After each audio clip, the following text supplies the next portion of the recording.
Hello and welcome to a new episode on Sadhana World Foundation.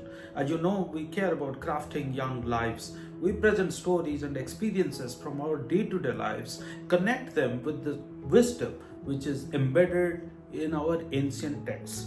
We think that the knowledge there is of so significant value that if we adapt them in our lives, we can lead a much better and healthier life. This is the time of the year when Mahakumbh is happening in Prayagraj. Millions of people, in fact, crores of people around the world are coming there to just witness what's happening there.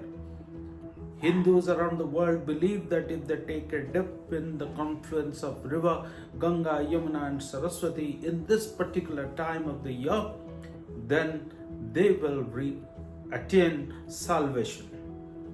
All their sins will be cleansed, their body and mind will become purer. This kind of a belief is not very unique to the Hindu religion. We see that across different religions, across different parts of the world. It's a different thing that Mahakumbh is supposedly the time, the place which gets the highest congregation of human beings. Of course, when a festival of this magnitude happens, many other things happen in the sideline. It's a lot of hustle and bustle for the local administration because they have to ensure safety, hygiene, health, many other arrangements for the crores of people who are visiting that place. And at the same time, for the local businessmen, it's busy time. A lot of economic activities happen around this time. Not only that, this is the time the religious communities, the religious leaders see this as an opportunity to recruit many more people into their community. This is the time when they have to spread their teachings, attract many more people to their line of thinking. Beside all these, the spiritual core of such a large congregation taking place for the Buddhist or Jains or Christians or Muslims or Hindus, it doesn't matter. The core of all such congregations is about the faith, about the belief in a higher power. All of us as human beings need probably the trust, the belief in something higher. That makes our life purposeful probably. As we age, we tend to seek the purpose of our life for sure.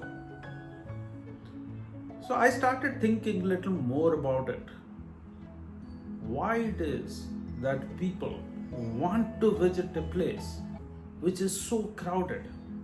Why it is that place creates such a positive aura? So much of positive energy gets created that many people who visit such human congregations come back with a perception of fulfillment, a perception of peace in their minds. So I look deeper. You think of the Ramayana, Hanuman took that leap of faith because he had the faith, he had the trust in his friends, in Lord Ram, that he could be of use to find Sita. He just took a leap of faith. Think of the Mahabharata, where Draupadi was being humiliated, was being disrobed in the king's court. A point came where she lost all her power. She could not resist anymore. She surrendered to the higher power, and then an infinite robe covered her body, and the people who were trying to disrobe her failed in disrobing, failed in humiliating her. That's the story of that trust, of that faith, of the belief leading to surrender. Think of Srimad Bhagavad Gita, when Arjun is so confused and is not sure whether to fight this battle or not. Lord Krishna gives him the direction because Arjun surrenders. And finally, Lord Krishna tells him that leave all religions, just come and surrender, and I will take care of you. So, this is the power of surrendering that's there in many of our Hindu scriptures. I am sure there are many other ancient texts which bring out the same concept of trust, the same concept of belief, deep belief in a concept. Probably Buddhists go to the Lumbini, or Muslims go to Makkah, or the people go to the Vatican City, or any such large congregations which happen around the year or on specific occasions, is because of this unshakable faith, unshakable belief that they have in the higher power.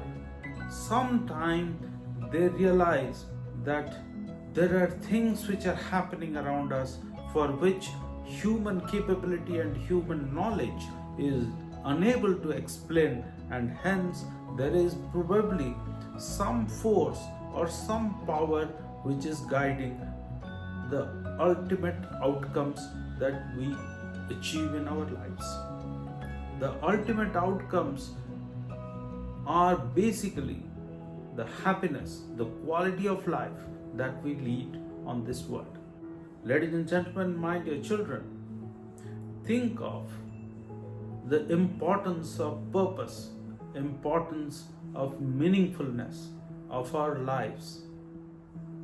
All our ancient texts tell us that we must do our duty.